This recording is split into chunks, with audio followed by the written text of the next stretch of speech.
phone. Her primary ability now pushes malicious code to the target's device that can have devastating results if ignored. We call this the Jago payload. This payload is precise, so only one defender can be targeted per attack. For those familiar with Deimos, the targeting system is the same. You can select your individual prey with the alternate button. Once the payload has been delivered, the target has a choice: react quickly to disable it, or suffer the consequences, of which there are a few, and none of them are pleasant. If they don't answer the call, their phone detonates, dealing direct damage, currently tuned to the cost of 40 HP. In addition, they will also lose access to observation tools and some gadgets, because they no longer have a way to connect to the network for the rest of the round. This is especially devastating for operators like Maestro and Echo. Lastly, upon detonation, the phone will leave a small, short-lived area of fire, which will damage anyone who remains in it. The whole process completely destroys the phone, so Dokkaebi will not be able to hack these destroyed phones either. We've tweaked how hacking works as well, and Chris will cover that in just a moment. With all these changes, we've also shifted her overall pacing.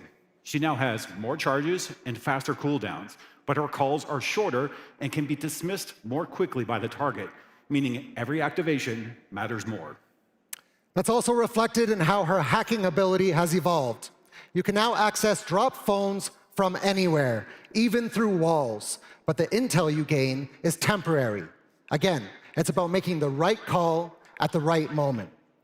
On top of that, Dokkaebi gets the new tool for direct combat, the XK-23 assault rifle, a reliable, versatile option that gives more diversity in her loadout. And we're excited to see what you think.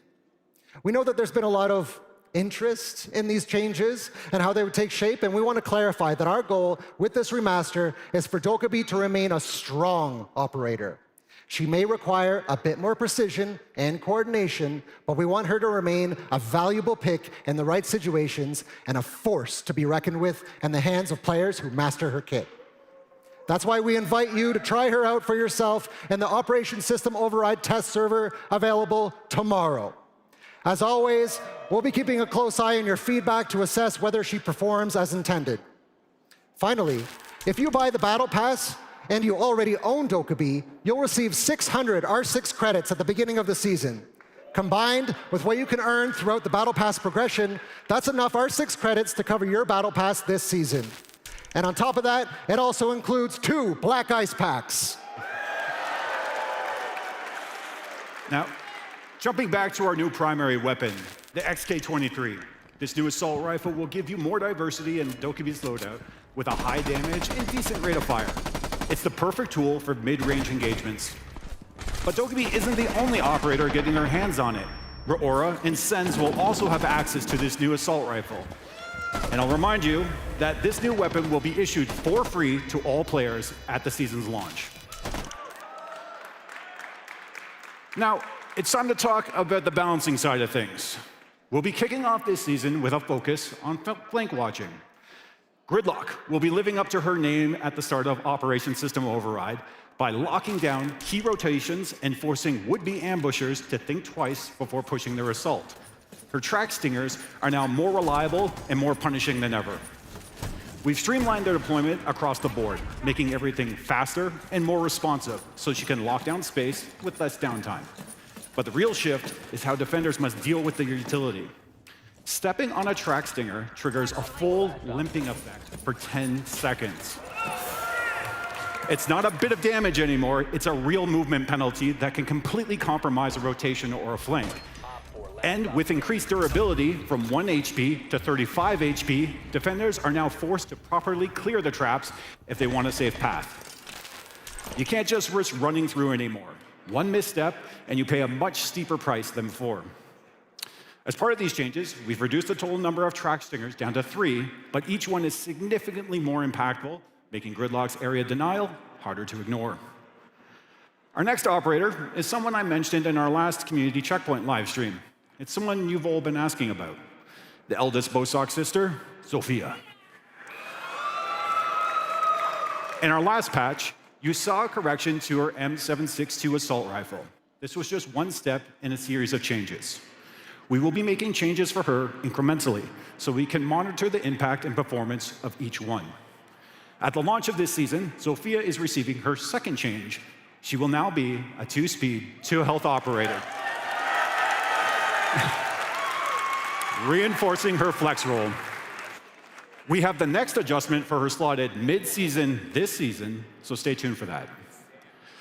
We've also made a series of smaller adjustments to a handful of other operators, like increasing the range of both Pulse's cardiac sensor and Mozzie's Pestis capture ability, again, reinforcing our emphasis on flank watch. And we can't talk about flank watch without mentioning Nomad, who will be receiving 2 updates. All grips will now be added to her AK-74M, and the detection range of her air jabs has also been increased. For the full details of our balancing updates, be sure to check out the patch notes on rainbow6.com. In Siege, it's essential that players can compete together across PC and console and across inputs, whether that's controller or mouse and keyboard. But in a competitive game like Siege, fairness is everything. And that's why we drew a clear line. If you choose mouse and keyboard, you belong in the PC matchmaking pool. There are no shortcuts and no exceptions. To support this stance, we developed Mousetrap to detect players who are trying to bypass the system. And to be very clear, Mousetrap bans have already started, and enforcement will continue to ramp up throughout Season 2. Now, as we announced at the 6 Invitational, native mouse and keyboard support is coming to console in Season 2 and will release mid-season. Fair play, clear rules, and more updates coming very soon on our channels. Now, who's ready for Rank 3.0?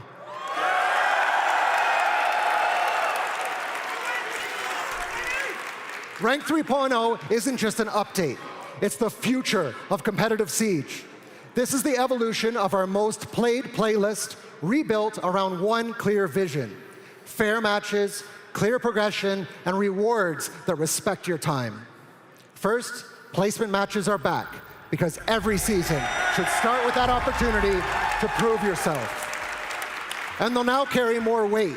You'll gain and lose more rank points than a standard match, so the rank adjusts faster right from the start. I can't wait to get the And with a dynamic soft reset, we respect where you finished last season, while still giving you room to earn your place again. So when the season begins, you're not just playing, you're setting your starting rank. And with the new lighter squad restrictions in place, matchmaking stays fair, competitive, and trustworthy for everyone. Now, progression. Rank 3.0 makes your journey easier to understand, more satisfying to climb, and better at showing real improvement. Because when you win, you should feel it. And when you lose, it should still feel fair. Rewards are changing in a big way. Instead of locking most rewards behind the highest rank you reach, Rank 3.0 rewards you for what really matters: showing up and playing at your best. Seasonal headgear, more competitive coins, alpha packs, now earned primarily through matches played, not just by how high you climb. Because improvement comes from time spent in competition, and Ranked now finally respects that. And when it comes to your rank progress, this next one matters. There's no more hidden MMR. Your skill is your rank, and what you see is where you are. And for those pushing even further, we're introducing Legend Division and Season 3 to create that dedicated space for the most committed and competitive players in Siege. Planned for a mid-season kickoff, one of the requirements of Legend Division will be that players have a rank history. This means that all players must have achieved above Platinum in Season 2, so be sure to put in that work now if you want to play with the best later. This is a major first step in how we're refocusing Ranked around the core competitive experience. Rank 3.0 is about trust. It's about motivation, and it's about making every match matter. And we can't wait for you to jump in. Rank 3.0 is more precise, more rewarding, and built with your feedback in mind. So of course, we'll be closely monitoring your reactions at launch, and please do not hesitate to share your feedback on R6 Fix. If you want to dive a little deeper into the details of our new system, we highly recommend checking out our Rank 3.0 explainer video, which will be released when the season launches. With all the new features and updates we're delivering as part of our new content cadence, We're also rolling out new ways to keep you up to date. Earlier, I mentioned our community checkpoint live streams. On the last one, we talked about the ranked map rotations and the mid-season patch. And going forward, these will be a great way to stay in the know, and they'll be broadcasted on our channels. Speaking of new features, one of this season's new features is rotating trial operators. This feature allows you to get access to operators you may not own yet, so you can try them out and see if they fit into your play style. At the launch of Year 11 Season 2, 3 attackers and 3 defenders will be available. They are Solid Snake, Maverick, Ace, Frost, Aruni, and Clash. Every week, another set of 6 operators will rotate in, and so on. Operation System Override is the season of competition, where the stakes are high with the rollout of Rank 3.0, but we can't talk about competition without mentioning esports, especially here at the Salt Lake City Major. As we announced at the 6th Invitational, we're introducing Tier 1 team pages directly in the esports tab. You can now explore dedicated pages for top teams with stats like KD, cost, and more, all available in-game. This is all about bringing you the competitive scene closer and putting everything you need right at your fingertips inside the game itself. Now, as we do every season, we're continuing to modernize our maps. This time, we're updating Emerald Plains, Canal, and Outback. But today, we're also excited to spotlight something special. This season, we're bringing back a legendary map from the Rainbow Six franchise, Calypso Casino.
I'll be honest, it looks amazing.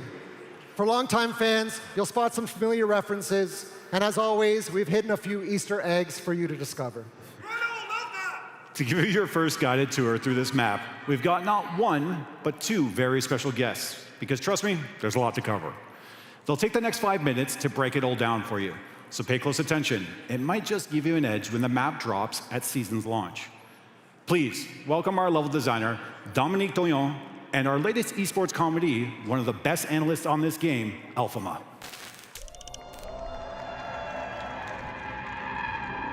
A piece of Rainbow Six history is coming back.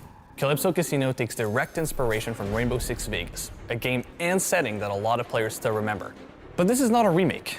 This map captures the spirit of Vegas purpose-built for modern Siege, designed to be fun and quick play, stand strong in rank, and host the highest level of play, esports. There are a few things you'll notice right from the prep phase that make Calypso Casino stand out.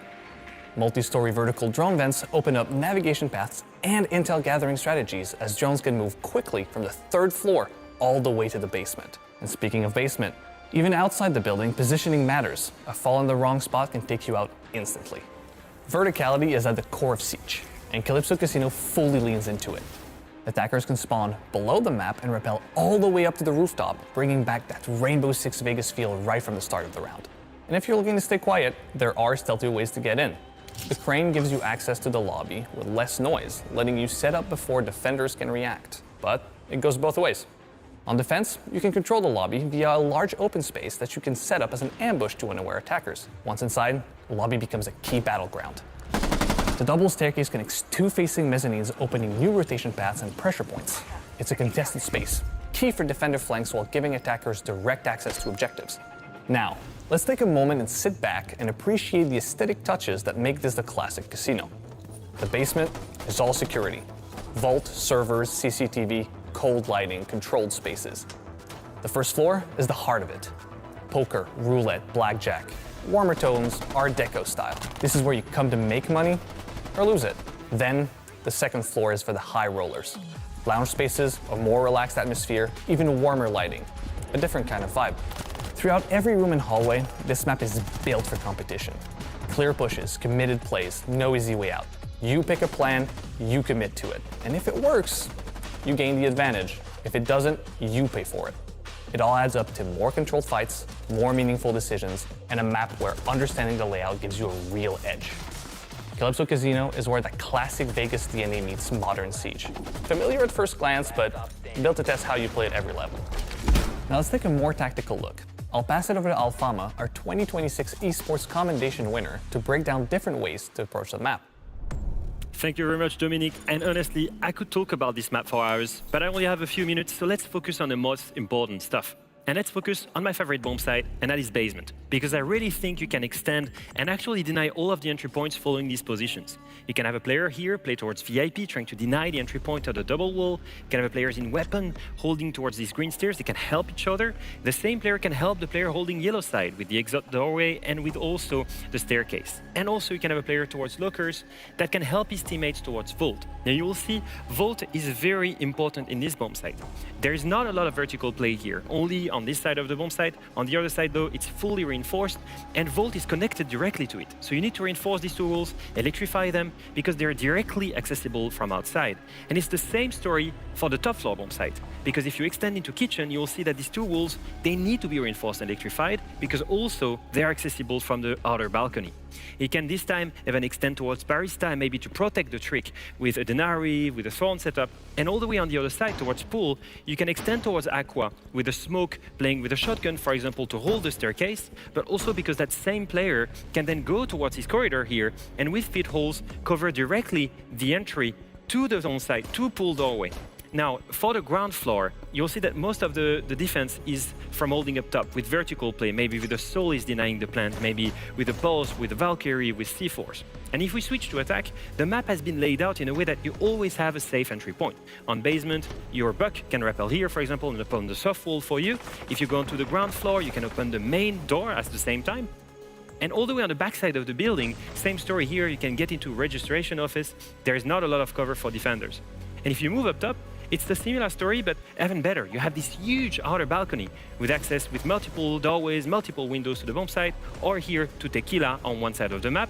And the same balcony actually connects all the way around on the same floor to a double window. And if you go into that window, you have direct access to pool, the bomb site of the top floor. Now, look at this main lobby and one player rappelling upside down. And this is my final gift to you. If you go outside and rappel up that crane that's standing outside of the building, you're gonna get a crazy view on the map, but also you're gonna get a rappel upside down. And that rappel goes directly into main lobby. Now that's the first one, you have a second one in the middle of the main lobby. Not only a second one, you have a third one all the way on the left side of the main lobby. 3 different rappels that you can take to contest anyone, whether it be the roamers or the anchors on site onto barista. As you can see, this map has a lot to offer, whether it be for the attackers with safe entry points, whether it be for roamers, for heavy roamers and C4s and vertical play. In my opinion, it has a great competitive viability, not only in ranked, but also at pro level.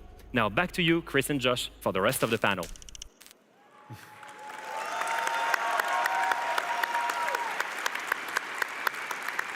Thanks, Dom and Leo, for your very useful insights on this iconic brand new map.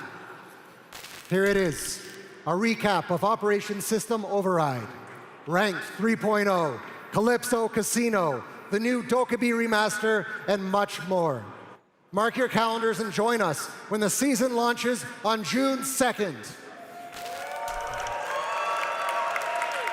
Now, before we kick off the grand final, we have one more special guest who would like to announce something quite important. Is that Salt Lake City I hear? What's up, Salt Lake? It's me, it's Bodo, your current MVP of Rainbow Six Siege. And I bet you're wondering, what could I possibly be doing on this screen? I must have something really crazy to announce if they're throwing me up here. Check this out.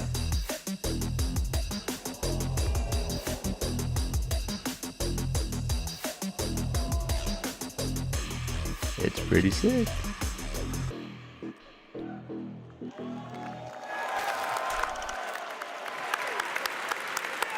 I think I might have to play Vigil a bit more when that bundle drops, I'm just saying. But on behalf of the Siege team, we want to thank you for your incredible support. Siege isn't just a game, it's a legacy that we build together, and we're fully committed to making it better every single day. With that, it's time for Siege competition at its absolute best. Let's all get ready for the grand final of the Salt Lake City Major.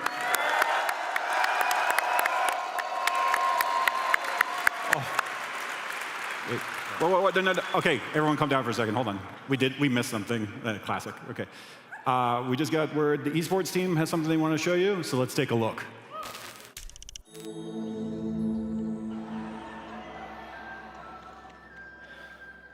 Hello there. My name is Niklas Mortensen, but you know me as Pingu.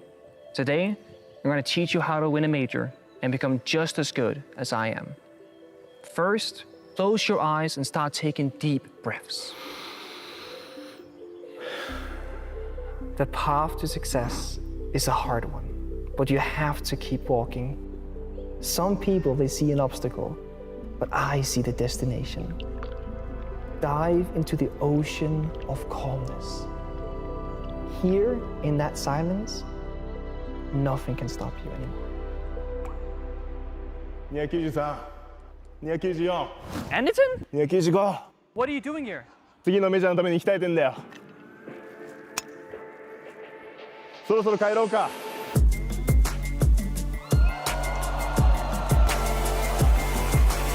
大阪、I'm coming!